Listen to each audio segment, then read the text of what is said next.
ഇന്ന് രണ്ട് വേട്ടക്കഥയാണ് ഈ വീഡിയോയിൽ പറയുന്നത്. രണ്ടും അബദ്ധങ്ങളുടെ കഥകളാണ്. നമ്മൾ മുൻപൊരു കഥ ചെയ്തല്ലോ, മഗർ ബുലാനെ വാലയുടെ. അദ്ദേഹത്തിൻ്റെ കഥകൾ തന്നെയാണിതും. ഓരോ വേട്ടക്കാരും ഓരോ ശൈലിയിലാണ് എഴുതുക. ഇദ്ദേഹത്തിൻ്റെ എഴുത്ത് മുഴുവനും തമാശയാണ്. ഒന്നാമത്തെ കഥയിലേക്ക് കിടക്കാം.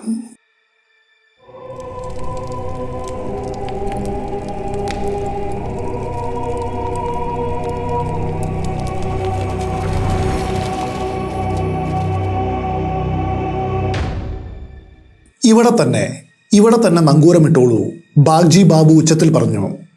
ബാഗ്ജി ബാബു എന്ന ഗോപേന്ദ്ര കിഷോർ ബാഗ്ജി. കാനിങ് മേഖലയിലുള്ള എല്ലാവർക്കും അദ്ദേഹത്തെ അറിയാം. കുറച്ചു നേരം ധബക് ധബക് എന്ന ഒച്ചയും ഉണ്ടാക്കി ചുറ്റുപാടും ഡീസലിന്റെ രൂക്ഷഗന്ധവും പരത്തി മോട്ടോർ ബോട്ടിന്റെ എഞ്ചിൻ ശാന്തമായി.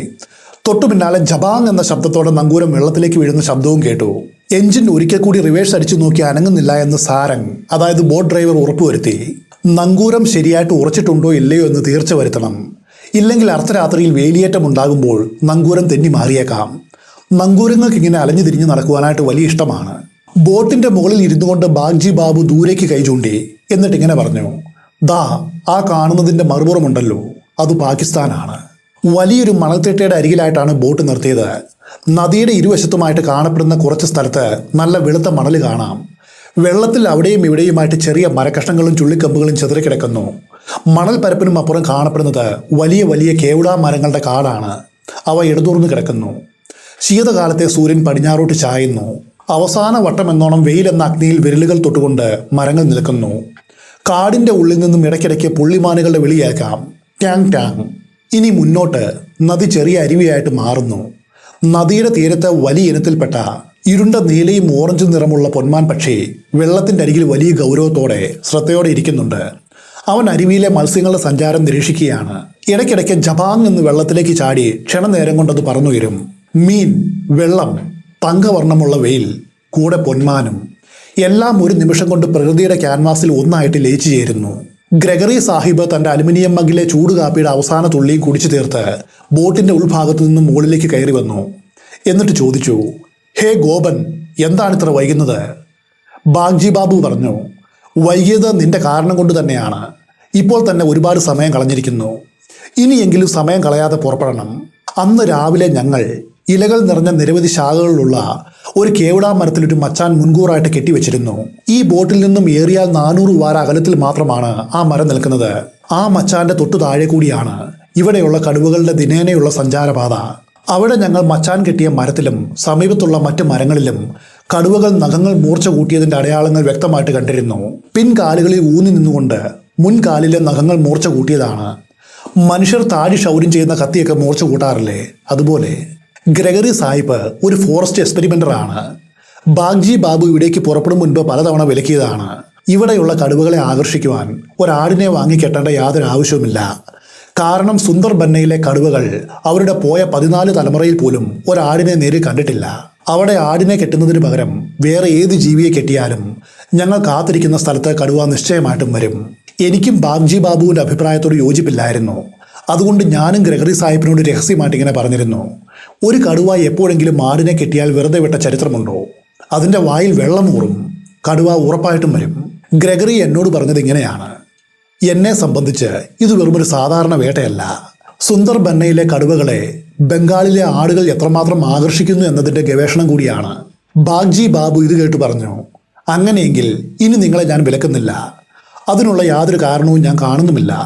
ഇഷ്ടമുള്ളത് ചെയ്തോളൂ. എങ്കിലും നിങ്ങളുടെ തീസിസിൽ സഹായികളായിട്ട് വന്ന് ഞങ്ങളുടെ പേര് കൂടി ഉൾപ്പെടുത്തുവാനായിട്ട് മറക്കരുത്. ഗ്രെഗറി പറഞ്ഞു, തീർച്ചയായിട്ടും. കറുത്ത നിറമുള്ള, നല്ല പുഷ്ടിയും അതുപോലെ ബുദ്ധിജീവികളുടെ ലക്ഷണമായ ചെറിയ ഊശാന്താടിയുമുള്ള കുലീനനും ബുദ്ധിമാനുമായ ഒരു ആടിനെ ഞങ്ങളുടെ വേലക്കാരൻ ബോട്ടിൽ നിന്നും മണൽപ്പരപ്പിലേക്ക് ഇറക്കി. ആ ആടിനെ കണ്ടപ്പോൾ തന്നെ എനിക്കതിനോട് വലിയ ബഹുമാനം തോന്നി.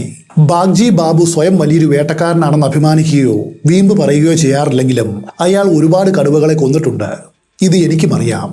ബാവുലമാരുടെയും മൗലിമാരുടെയും, അതായത് വനത്തിൽ നിന്നും തേനും മറ്റ് അസംസ്കൃത വസ്തുക്കളും ശേഖരിക്കുന്നവർ, അവരുടെ കൂടെ അദ്ദേഹം സുന്ദർബന്റെ മുക്കിലും മൂലയിലും ഒരുപാട് അലഞ്ഞിട്ടുണ്ട്. മച്ചാനി ഇരുന്ന് കടുവകളെ വെടിവെച്ചിട്ടുണ്ട്. കാൽനടയായിട്ട് സഞ്ചരിച്ച് ഇരുന്നും നടന്നും കടുവകളെ വീഴ്ത്തിയിട്ടുണ്ട്. ഒടുവിൽ ബോട്ടിൽ ഇരുന്നു കൊണ്ട് ഫുട്ബോൾ പോലെ വെള്ളത്തിൽ പൊന്തിക്കിടക്കുന്ന കടുവയുടെ തല റൈഫിൾ ഉണ്ടകൾ കൊണ്ട് ചിതറിച്ചിട്ടുമുണ്ട്. അതുകൊണ്ട് ഞങ്ങൾക്കുള്ളതുപോലെ അമിതമായിട്ടുള്ള ആകാംക്ഷയോ കൗതുകമോ അങ്ങനെ തുടങ്ങിയ ഭ്രാന്തൊന്നും അദ്ദേഹത്തിനില്ലായിരുന്നു. ബാഗ്ജി ബാബു ബോട്ടിന്റെ അരികിൽ നിന്നുകൊണ്ട് ഞങ്ങൾക്ക് ശുഭാശംസകൾ നേർന്നു. അതോടൊപ്പം ഇവിടെ നിന്നും പോകുമ്പോഴും അതുപോലെ തിരികെ വരുമ്പോഴും വേണ്ടത്ര ജാഗ്രത പുലർത്തണമെന്നും ആവശ്യമായ ആയുധങ്ങൾ കയ്യിലുണ്ടെന്ന് ഉറപ്പുവരുത്തണമെന്നും മുന്നറിയിപ്പ് നൽകി. തൊട്ടു പിന്നാലെ ഗ്രഗറി തൻ്റെ തലയിലെ തൊപ്പി ഊരി ആടിനോട് ആദരവ് കാണിച്ചു. എന്നിട്ട് എന്നോട് ഇപ്രകാരം പറഞ്ഞു: നമ്മുടെ നിയമപ്രകാരം മരിക്കുവാൻ പോകുന്നവരോട് ആദരവ് കാണിക്കുന്ന രീതിയില്ല. എങ്കിലും മരണത്തിലേക്ക് പോകുന്ന ജീവി മരണത്തോട് ഏതാണ്ട് അടുത്തെത്തിയ ഒന്നാണ്. ചുരുക്കത്തിൽ അത് മരിച്ചതിന് തുല്യമാണ്. അപ്പോൾ ആ ബഹുമാനം മുൻകൂറായിട്ട് കൊടുക്കുന്നതിൽ ഒരു തെറ്റുമില്ല. ഇത് കേട്ടയുടൻ ഞാനും എൻ്റെ തൊപ്പി ഊരി ഗ്രഗറിയോട് ചേർന്ന് ആടിന് ആദരവ് പ്രകടിപ്പിച്ചു. ഗ്രഗറി പെട്ടെന്ന് വിരലുകൾ കൊണ്ട് കുരിശടയാളം വരച്ചുകൊണ്ട് ഇങ്ങനെ പറഞ്ഞു: ആമേൻ, ആമേൻ. വളരെ ശ്രദ്ധയോടെ ഞങ്ങൾ രണ്ടുപേരും ആടിനെയും കൂട്ടിക്കൊണ്ട് മുൻപോട്ട് നീങ്ങുവാൻ തുടങ്ങി. സുന്ദർബന്നിൽ ശീതകാലത്തിൻ്റെ കാഠിന്യം അത്രയധികം ഉണ്ടാകാറില്ല. പക്ഷേ ഇന്നെന്തോ കഥ വ്യത്യസ്തമാണ്. കൊടുങ്കാറ്റിൻ്റെയും മഴയുടെയും സൂചനകൾ ഇല്ലാതിരുന്നിട്ട് പോലും ഇന്ന് പതിവില്ലാത്ത നല്ല തണുപ്പുണ്ട്. എന്നാൽ ആ തണുപ്പിനേക്കാളും ഭീകരമായിരുന്നു അവിടെയുള്ള കൊതുകിൻ്റെ ശല്യം. എവിടെയെങ്കിലും ഒന്ന് നിന്നാൽ മതി, അവറ്റകൾ ശരീരം മുഴുവനും വന്നു പൊതിയും, പിന്നെ ചറപറ കടിക്കും. ഞങ്ങൾ പോകുന്ന വഴിയുടെ ഇരുവശത്തുമായിട്ട് ചെറിയ ചെറിയ പൂക്കൾ നിറഞ്ഞ കുറേ കുറ്റിച്ചെടികൾ കാണാം. കാഴ്ചയിൽ അത് സന്ധ്യാമലരി പൂക്കളെ പോലെ തോന്നിപ്പിച്ചു. പെട്ടെന്ന് ആട് ഒരൊറ്റ ചാട്ടം ചാടി. ഗ്രഗറിയുടെ കാലിൽ 2 പിൻകാലുകൾ കൊണ്ട് അത് ആഞ്ഞൊരു ചവിട്ടങ്ങ് വെച്ചു കൊടുത്തു. ആ ആഘാതത്തിൽ നിന്ന് മുക്തരാകും മുൻപ് ഒരു വലിയ മൂർഖൻ പാമ്പ് ഞങ്ങളുടെ കാലുകൾക്കിടയിലൂടെ ഒരു ബാലിസ്റ്റിക് മിസൈലിന്റെ വേഗതയിൽ പാഞ്ഞുപോയി. ഗ്രഗറി ഭയത്തോടെ വിളിച്ചു കൂവി: ഓ ലോഡ്, ഓ ലോഡ്. ഞങ്ങളുടെ കൂടെ വരാത്തതിന് ഞാൻ മനസ്സിൽ ബാഗ്ജി ബാബുവിനെ അപ്പോൾ ഒരുപാട് ചീത്ത വിളിച്ചു. അവസാനം ഞങ്ങൾ മച്ചാന്റെ അടുത്തെത്തി. ഇപ്പോഴും നല്ല വെളിച്ചമുണ്ട്. എങ്കിലും നേരം ഇരുളുവാനായിട്ട് ഒട്ടും താമസമില്ല. ഞങ്ങൾ ആടിനെ വളരെ ശക്തമായിട്ട് മച്ചാൻ മരത്തിൽ നിന്നും 15 അടി ദൂരത്തിലായിട്ട് കെട്ടിയിട്ടു. എന്നിട്ട് മച്ചാനിലേക്ക് കയറിയിരുന്നു. വളരെ വലിയൊരു കേവിടാമരമായിരുന്നു അത്. നല്ലതുപോലെ ശാഖകൾ പടർന്നു പന്തലിച്ച് നിൽക്കുന്ന ഒന്ന്. മരത്തിന്റെ പടിഞ്ഞാറ് വശത്ത് വിശാലമായിട്ട് പുൽക്കാടുകൾ പടർന്നു കിടക്കുന്നു. നെൽച്ചെടികൾ പോലെ തോന്നിപ്പിക്കുന്ന പുല്ലുകൾ നിറഞ്ഞ കാട്. അസ്തമയ സൂര്യന്റെ സ്വർണ്ണ വെളിച്ചം അതിന്റെ തലപ്പുകളിൽ വീണ് തിളങ്ങി വിളങ്ങുന്നു. ഇവിടെയും അവിടെയുമായി സുന്ദരിമാരായിട്ടുള്ള വനദേവതമാരെ പോലെ വെളുത്ത മരങ്ങൾ കൂട്ടം കൂടി നിൽക്കുന്നു. കേവിടാ മരങ്ങൾ കാണുമ്പോൾ എനിക്ക് എൻ്റെ നാട്ടിലെ കൈതക്കാടുകൾ ഓർമ്മയിൽ വരും. അവിടെയുള്ള ശ്മശാനത്തെയും. കേവ്താല എന്നാണ് ആ ശ്മശാനത്തെയും വിളിക്കുന്നത്. അത് ചിലപ്പോൾ പണ്ട് സുന്ദർബന്റെ ഭാഗമായിരിക്കാം. അന്ന് അവിടെ വരെ ഉപ്പുവെള്ളം കയറിയിരിക്കാം. ചിലപ്പോൾ കേവിടാ മരങ്ങളും ഒരു കാലത്ത് അവിടെ ഉണ്ടായിരുന്നിരിക്കണം. അവിടെ ഇപ്പോൾ സമൃദ്ധമായിട്ട് കാണപ്പെടുന്ന വേപ്പ് മരങ്ങളെ പോലെ, ഇല്ലെങ്കിൽ നിംതലയെ പോലെ. അല്ലെങ്കിൽ കേവ്താല എന്ന ശ്മശാനത്തിന് പേര് വരുവാനായിട്ട് വേറെ വഴിയില്ല. പതുക്കെ പതുക്കെ നേരം ഇരുട്ടുവാൻ തുടങ്ങി. അത് എത്രത്തോളം സാവധാനത്തിലായിരുന്നു എന്ന് പറഞ്ഞറിയിക്കുവാനായിട്ട് കഴിയില്ല. എപ്പോഴാണ് ഇരുട്ട് വ്യാപിച്ചത് എന്ന് എനിക്ക് മനസ്സിലായില്ല. ഞാൻ പെട്ടെന്ന് നോക്കിയപ്പോൾ രാത്രി അതിൻ്റെ പൂർണ്ണ ഭീകരതയോടെ എത്തിക്കഴിഞ്ഞിരുന്നു. കൃത്യമായിട്ടും പറഞ്ഞാൽ ഒരു വേലിയേറ്റം പോലെ. ശുക്ലപക്ഷത്തിലെ രാത്രിയാണ്. ഒന്നുകിൽ പൗർണമി, അല്ലെങ്കിൽ പൗർണമിയുടെ അടുത്ത ദിവസം. അതുകൊണ്ട് വേലിയേറ്റത്തിൻ്റെ തീവ്രത അതിൻ്റെ പരമാവധിയിലാണ്.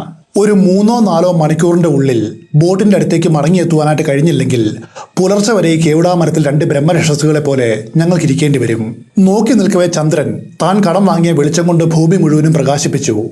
കാടും വെള്ളവും ആ വെളിച്ചത്തിൽ തിളങ്ങി. വെള്ളവും വെള്ളത്തിൽ പ്രതിഫലിക്കുന്ന ചന്ദ്രനും തമ്മിലുള്ള ആഴത്തിലുള്ള ബന്ധം അവിടെ നോക്കിയാൽ മതി, വളരെ വ്യക്തമായിട്ടും കാണാം. ചന്ദ്രൻ ഒരു ഐസ്ക്രീം ബോൾ പോലെ ഉരുകി കേവിടാമരത്തിന്റെ നേർത്ത ഇലകളിലൂടെ ഒലിച്ചിറങ്ങി. അത് എല്ലായിടത്തും പടരും പോലെ തോന്നി. എൻ്റെ ശരീരം മുഴുവനും ഭയം കൊണ്ട് കോരിത്തരിക്കുവാൻ തുടങ്ങി. ഗ്രഗറിയുടെ കയ്യിൽ 450-400 ഡബിൾ ബാരൽ റൈഫിളും എൻ്റെ കയ്യിലൊരു സാധാരണ ഡബിൾ ബാരൽ ഷോട്ട് ഗണ്ണും ഉണ്ടായിരുന്നു. ഞങ്ങൾ രണ്ടുപേരും ഒന്നും മിണ്ടാതെ ഇരുവശത്തേക്ക് നോക്കിക്കൊണ്ടിരുന്നു. ഞാൻ മനസ്സിൽ വിചാരിച്ചു, ഇത്രയും മനോഹരമായ വെള്ളി വെളിച്ചമുള്ള സുന്ദരമായിട്ടുള്ള ഈ പശ്ചാത്തലം ആസ്വദിക്കുവാനായിട്ട് ഒരു കടുവ പോലും ഇതുവഴിക്ക് വന്നില്ലെങ്കിൽ ആ കടുവ അന്തസ്സും ആത്മാഭിമാനവും ഇല്ലാത്തൊരു ജന്തുവാണെന്ന് വിചാരിക്കേണ്ടി വരും. എന്നാൽ ഇത്രയും നേരം വരെ ബുദ്ധിമാനാണെന്ന് ഞാൻ വിചാരിച്ച ആ ആടാവട്ടെ എൻ്റെ സങ്കല്പങ്ങളെ കാറ്റിൽ പറത്തിക്കൊണ്ട് വളരെ ശാന്തമായിട്ട് അവിടെ നിന്നു. നിലാവെളിച്ചത്തിൽ ഞാൻ ഗ്രഗറിയുടെ മുഖത്തേക്ക് സാവൂതമൊന്ന് നോക്കി. നരഭോജികളായ കടുവകൾ നിറഞ്ഞ ഭയപ്പെടുത്തുന്ന ഈ കാടിൻ്റെ ഭീകര അന്തരീക്ഷത്തിൽ ആടാണോ അതോ ഗ്രഗറിയാണോ കൂടുതൽ ഭയപ്പെട്ടിരിക്കുന്നത്? എനിക്ക് മനസ്സിലായില്ല. കാരണം എൻ്റെ സ്വന്തം മുഖം എനിക്ക് കാണുവാനായിട്ട് കഴിയില്ലല്ലോ. ആ സമയത്താണ് ശീതകാല വനത്തിൻ്റെ ശാന്തതയെ തകർത്തുകൊണ്ട് ഒരു തണുത്ത കാറ്റ് അവിടേക്ക് വീശിയത്. അത് ഇലകളിൽ സരസരാശബ്ദമുണ്ടാക്കി കടന്നുപോയി. അതോടൊപ്പം ഞാൻ മറ്റൊരു കാഴ്ച കൂടി കണ്ടു. ആ പുൽക്കാടുകൾക്കിടയിലൂടെ ഒരു കൂട്ടം പുള്ളിമാനുകൾ താഴേക്ക് ഇറങ്ങി വരുന്നുണ്ട്. മാൻകൂട്ടത്തിൻ്റെ തലവൻ്റെ നിറം ഇരുണ്ട കറുപ്പാണ്. അവരെ കണ്ടപ്പോൾ ആട് മനസ്സിലൊന്ന് ചിരിച്ചുവെന്ന് തോന്നുന്നു. കാരണം ആടിൻ്റെ നേർത്ത ശബ്ദം പുറത്തു കേട്ടതും മാനുകൾ ജീവനും കൊണ്ട് പുല്ലുകൾക്കിടയിലൂടെ ഓടി രക്ഷപ്പെട്ടു. എന്നാൽ വൈകാതെ ഞങ്ങൾ കാത്തിരുന്ന പോലെ ആ മാനുകളുടെ കാൽപ്പാടുകൾ പിന്തുടർന്ന് ഒരു കടുവയും അവിടേക്കെത്തി. അല്പം അകലെയായിട്ട് കാട്ടിൽ നിന്നും മഡ് എന്ന ഉണങ്ങിയ ഒരു മരക്കഷ്ണം പൊട്ടുന്ന ശബ്ദം കേട്ടു. അതിനുശേഷം ഉണങ്ങിയ ഇലകൾ ഞെരിയുന്ന മശ്മശ് ശബ്ദവും കേട്ടു. ഞങ്ങൾ ഉടൻ തന്നെ വളരെ ജാഗ്രതയോടെ ചെവികൾ കൂർപ്പിച്ച് ആകാംക്ഷയോടെ ഇരുന്നു. ഇവിടേക്ക് ഞങ്ങൾ വന്ന വഴിയുടെ തിരിവിൽ അത് വന്നിരിക്കുന്നു. നിലാവെളിച്ചത്തിലും അത് വീഴ്ത്തിയ നിഴലിലും ആ കടുവയെ ഞങ്ങൾ വളരെ വ്യക്തമായിട്ടും കണ്ടു. അക്കാലത്ത് ഞങ്ങൾ തുടക്കക്കാരായിട്ടുള്ള വേട്ടക്കാരാണ്. അതുകൊണ്ട് ഒരുപാട് പരിചയസമ്പന്നരായിട്ടുള്ള ആളുകൾ ഞങ്ങളോട് ഇങ്ങനെ പറഞ്ഞിട്ടുണ്ട്, കടുവ വരും, അപ്പോൾ യാതൊരുവിധ തിടുക്കവും കാണിക്കരുത്, ശാന്തമായിട്ടിരിക്കണം. അതുകൊണ്ട് ഞങ്ങളും ഇങ്ങനെ വിചാരിച്ചു, കടുവ അടുത്ത് വരട്ടെ, അത് ആടിൻ്റെ കഴുത്തിന് തന്നെ പിടിക്കട്ടെ, എന്നിട്ട് ആസ്വദിച്ച് ആഹാരത്തിൽ മുഴുകട്ടെ. ആ തിരക്കിൽ കടുവ തൻ്റെ ശ്രദ്ധ പൂർണ്ണമായിട്ട് മറക്കുമ്പോൾ കൃത്യം ആ സമയത്ത് പിതൃക്കളുടെ നാമം സ്മരിച്ചുകൊണ്ട് ഞാനും ഗ്രഗറിയും ഒരുമിച്ചതിനെ വെടിവയ്ക്കും. അതിനുശേഷം വരുന്നിടത്ത് വെച്ച് കാണാം. എനിക്ക് അപ്പോഴേക്കും വലിയ ഭയം തോന്നുവാൻ തുടങ്ങി. ഇപ്പോൾ കടന്നു വരുന്ന ഈ കടുവയ്ക്ക് ഞങ്ങളുടെ കണക്കുകൂട്ടലുകൾ അറിയാമോ? അതനുസരിച്ചത് പ്രവർത്തിക്കുമോ? ഇതൊക്കെയായിരുന്നു എൻ്റെ ശങ്കകൾ. ഞാൻ ഗ്രഗറിയുടെ മുഖത്തേക്കൊന്ന് നോക്കി. ഗ്രഗറി അക്ഷോഭ്യനായിട്ട് തൻ്റെ ലക്ഷ്യത്തിൽ അടിയുറച്ചിരിക്കുന്നു. മുഖത്തെ ഭാവങ്ങൾ കഠിനമാണ്. കണ്ണുകൾ ചിമ്മുന്നില്ല. റൈഫിൾ മുറുക്കി പിടിച്ചിട്ടുണ്ട്. ഞാൻ അവൻ്റെ കാലിൽ വിരൽ കൊണ്ട് മെല്ലെ ഒന്ന് തൊട്ടു. അവൻ എൻ്റെ വിരലിൽ പിടിച്ച ആഞ്ഞൊരു ഞെരിയാണ് പകരം തന്നത്. വേദന കൊണ്ട് ഞാൻ നിലവിളിക്കേണ്ടതായിരുന്നു. എങ്ങനെയോ വേദന കടിച്ചമർത്തി. ഇംഗ്ലണ്ടിൽ ആകമാനം കാണപ്പെടുന്ന കുറുക്കന്മാരെ മാത്രം വേട്ടയാടി പരിചയമുള്ള ഗ്രഗറി ആദ്യമായിട്ടാണ് വനത്തിൽ വെച്ച് ഇങ്ങനൊരു സാഹചര്യത്തിൽ ഒരു കടുവയെ കാണുന്നത്. അയാൾ ഭയന്നു പോയതിൽ അതിശയിക്കുവാനില്ല. പെട്ടെന്ന് ഞാനത് കണ്ടു. കയറിൻ്റെ അറ്റത്ത് നിൽക്കുന്ന ആട് ഭയം കൊണ്ട് വിറയ്ക്കുവാൻ തുടങ്ങുന്നു. കടുവ അല്പം കൂടി മുൻപോട്ട് നീങ്ങി. വഴിയുടെ മധ്യത്തിൽ നിൽക്കുന്ന ആടിനെ അത് കണ്ടു. അതവിടെ ഒരു നിമിഷം പമ്മി നിന്നു. ഈ ആടിനെ പോലെ സുന്ദരനായ സൗമ്യനായിട്ടുള്ളൊരു ജീവിയെ കണ്ടിട്ട് അതിനെ തിന്നുവാനായിട്ട് ഈ കടുവയ്ക്ക് തോന്നുന്നില്ലേ? എനിക്ക് മനസ്സിലായില്ല. കാരണം ആ കടുവ അത് നിൽക്കുന്ന സ്ഥലത്തിനോട് ചേർന്നുള്ള ഒരു കുറ്റിക്കാടിൻ്റെ മറവിൽ ഒളിച്ചിരിക്കുകയാണ്. അവിടെ ഇരുന്നത് ആടിനെ അത്ഭുതത്തോടെ നോക്കുന്നു. ആ സമയത്താണ് മരണഭയം പൂർണ്ണമായിട്ടും വെടിഞ്ഞുകൊണ്ട് ആ ബംഗാളി ആട് ഒറ്റ നിലവിളി പാസാക്കിയത്. ഇത് കേട്ടതും കടുവ ഞെട്ടിപ്പോയി. ഒപ്പം ഞങ്ങളും. ഇത്രയും കാലം വരെ ആ കാട്ടിലെ രാജകുമാരനെന്ന് സ്വയം അഭിമാനിച്ച ആ കടുവയുണ്ടല്ലോ, ഒരൊറ്റ ചാട്ടത്തിന് എബൌട്ട് ടൈം ചെയ്തു. പിന്നെ തിരിഞ്ഞു നോക്കാതെ അവിടെ നിന്നും ഓടിപ്പോയി. ഞാനപ്പോൾ ഓർത്തത് ഇതായിരുന്നു, ഇവൻ ഇത്രയും വലിയ പേടിത്തൂറിയാണെന്ന് മുൻകൂട്ടി അറിഞ്ഞിരുന്നുവെങ്കിൽ ഞാനും ഗ്രഗറിയും മച്ചാനിലിരുന്ന് ഇത്രയധികം ഭയപ്പെടുമായിരുന്നു. ഗ്രഗറി എന്നോട് പറഞ്ഞു, never seen such a fearful devil god. ഇത്രയും ഭീകരനായിട്ടുള്ള ഒരു ആടിനെ ഞാൻ ഒരിക്കലും കണ്ടിട്ടില്ല. ഭീകരനായ ഒരു കടുവയെ താൻ ആട്ടി ഓടിച്ച കാര്യമോർത്ത് ആട് അഭിമാനത്തോടെ ഉറക്ക ശബ്ദമുണ്ടാക്കി. ചന്ദ്രവെളിച്ചമുള്ള ആ രാത്രിയിൽ ഗ്രഗറിയുടെ കയ്യിലെ കയറിൽ ഒരു മാല പോലെ തൂങ്ങിക്കിടന്നവൻ ഞങ്ങൾക്കൊപ്പം ബോട്ടിലേക്ക് തിരിച്ചു വന്നു. അപ്പോൾ ബാഗ്ജി ബാബു പറഞ്ഞു, ഞാൻ നിങ്ങളോട് അപ്പോഴേ പറഞ്ഞതല്ലേ, സുന്ദർബനയിലെ കടുവകൾ ആടിനെ ഒരിക്കലും കണ്ടിട്ടില്ല എന്ന്. അവർ എപ്പോഴും കാണുന്നത് മാൻ, കുരങ്ങൻ, പന്നി തുടങ്ങിയ ജീവികളെയും പിന്നെ മനുഷ്യരെയുമാണ്. അപരിചിതമായ രൂപം കണ്ട കടുവ ഭയം ഓടിയതിൽ ഒരു തെറ്റുമില്ല. ഞാൻ അപ്പോൾ ഇങ്ങനെ പറഞ്ഞു, പക്ഷേ ഈ കാര്യം നിങ്ങൾക്ക് മുൻപേ തന്നെ ഞങ്ങളോട് തുറന്നു പറയാമായിരുന്നു. അങ്ങനെയാണെങ്കിൽ ഞങ്ങൾക്ക് ഒന്നിനെയും ഭയമില്ലായിരുന്നു എന്ന് ആ കടുവയ്ക്ക് കാണിച്ചു കൊടുക്കാമായിരുന്നു. ഗ്രഗറി എന്നെ ദേഷ്യത്തോടെ നോക്കിക്കൊണ്ട് ഇങ്ങനെ പറഞ്ഞു, ഡോണ്ട് ബി സില്ലി. ഇനി രണ്ടാമത്തെ കഥയിലേക്ക് പോവാം. ഹസാരിബാഗ് എന്ന സ്ഥലത്ത് വെച്ച് എത്ര രസകരമായിട്ടുള്ള കഥാപാത്രങ്ങളെയാണ് ഞാൻ കണ്ടുമുട്ടിയിട്ടുള്ളത്. അതിനെക്കുറിച്ച് എത്ര പറഞ്ഞാലും തീരില്ല. എൻ്റെ സുഹൃത്തായ ഗോപാലിൻ്റെ ഗയ റോഡിലുള്ള വീടിൻ്റെ അടുത്ത് വലിയൊരു ബംഗ്ലാവുണ്ട്. അവിടെ ഒരു രാജകുമാരൻ വാടകയ്ക്ക് താമസിച്ചിരുന്നു. ജമീന്ദാരി സമ്പ്രദായം നിർത്തലാക്കിയതിനു ശേഷം രാജാക്കന്മാർക്ക് ഭരണം നഷ്ടപ്പെട്ടിരുന്നു. എങ്കിലും തൻ്റെ പ്രതാപവും പ്രൗഢിയും അതേപടി നിലനിർത്തുവാൻ അദ്ദേഹം കഠിനമായിട്ട് ശ്രമിച്ചിരുന്നു. രാജാ സാഹിബ് മിക്കവാറും എല്ലാ ദിവസവും ഒരു പഴയ ബ്യൂക്ക് കാറിൽ കയറി മകനെ കാണുവാനായിട്ട് മേൽപ്പറഞ്ഞ വാടക വീട്ടിലേക്ക് വരുമായിരുന്നു. ഏകദേശം 6.5 അടി ഉയരവും പടുകൂറ്റൻ ശരീരവുമുള്ളൊരു മാന്യനായിരുന്നു അദ്ദേഹം. അദ്ദേഹത്തോടൊപ്പം എപ്പോഴും 5 അനുചരന്മാർ ഉണ്ടായിരിക്കും. രാത്രി ഉറങ്ങുവാൻ നേരം ഈ 5 അനുചരന്മാരിൽ ഒരാളെങ്കിലും രാജാവിൻ്റെ കാൽ തിരുമ്മി കൊടുക്കണം. കൊടുത്തില്ലെങ്കിൽ അദ്ദേഹത്തിൻ്റെ ഉറക്കം ഞെട്ടും. ഉടനെ കയ്യിലിരിക്കുന്ന വടി അവരുടെ പുറത്തു വീഴും. ഇങ്ങനെയുള്ള കഥകൾ ഞാനും കേട്ടിട്ടുണ്ട്. രാജാ സാഹബ് കണ്ടുമുട്ടുമ്പോഴെല്ലാം ഞങ്ങളോട് ഇങ്ങനെ പറയുമായിരുന്നു, ഒരു ദിവസം നിങ്ങൾ എൻ്റെ ദരിദ്രഭവനത്തിലേക്ക് വരണം, നമുക്ക് നായാട്ട് കഥകളും പറഞ്ഞ് സല്ലപിച്ചിരിക്കാം. ഈ ജമീന്ദാരെക്കുറിച്ചും ജമീന്ദാരി ജീവിതത്തെക്കുറിച്ചും നേരിട്ടൊരു ധാരണ ഉണ്ടാക്കിയെടുക്കാമെന്ന് ഞാനും ഗോപാലും കരുതി. അങ്ങനെ ഒരു ദിവസം ഞങ്ങൾ രാജകുമാരൻ്റെ ജീപ്പിൽ കയറി ആ രാജകൊട്ടാരത്തിൽ വന്നു. രാജാ സാഹബ് ഒരു വലിയ തടിക്കട്ടിലിൽ മേൽക്കുപ്പായമില്ലാതിരിക്കുകയായിരുന്നു. എണ്ണമയമുള്ള ഒരു തോർത്തായിരുന്നു അദ്ദേഹം ധരിച്ചിരുന്നത്. അദ്ദേഹത്തിൻ്റെ കൂറ്റൻ വയർ എണ്ണ പുരട്ടി മിനുക്കിയിട്ടുണ്ടായിരുന്നു. വളരെ സന്തോഷവാനായിട്ടിരുന്ന് അദ്ദേഹം തൻ്റെ നീളമുള്ള മീശ മീട്ടിക്കൊണ്ടിരിക്കുകയായിരുന്നു. രാജകൊട്ടാരത്തിൻ്റെ പടിവാതിൽ വളരെ ഉയർന്നതായിരുന്നു. ഒരു കാലത്ത് ആനകൾക്ക് കടന്നു പോകുവാൻ വേണ്ടിയായിരിക്കാം അത് ഇത്രയും ഉയരത്തിൽ നിർമ്മിച്ചത്. പടിവാതിലും കടന്ന് ഉള്ളിലേക്ക് കയറിയപ്പോൾ വിശാലമായ ഒരു മുറ്റം കടന്നു വന്നു. പണ്ട് അവിടെ ആനകളെ കെട്ടിയിരുന്ന സ്ഥലമായിരിക്കാം. ഇപ്പോൾ 4-5 മേഴ്സിഡസ് ട്രക്കുകൾ ആ സ്ഥാനം ഏറ്റെടുത്തിരിക്കുന്നു. അവയാണിപ്പോൾ രാജാ സാഹിബിന്റെ പ്രധാന വരുമാന മാർഗം. രാജകൊട്ടാരത്തിന്റെ പിന്നിൽ നല്ല വനമായിരുന്നു. ചുറ്റുമുള്ള വനപ്രദേശം വെട്ടിത്തെളിച്ചാണ് ഈ സ്ഥലം എങ്ങനെയാക്കിയതെന്ന് കണ്ടാൽ തന്നെ അറിയാം. രാജാ സാഹിബ് പറഞ്ഞു, ഞാനിനി എന്താണ് ചെയ്യുക? നിങ്ങളുടെ നിർഭാഗ്യമെന്നേ പറയേണ്ടൂ. ജമീന്ദാരി സമ്പ്രദായം ഉണ്ടായിരുന്നുവെങ്കിൽ യഥാർത്ഥ നായാട്ടി എന്താണെന്ന് ഞാൻ നിങ്ങൾക്ക് കാണിച്ചു തരുമായിരുന്നു. ആ കാലമൊക്കെ കഴിഞ്ഞുപോയി.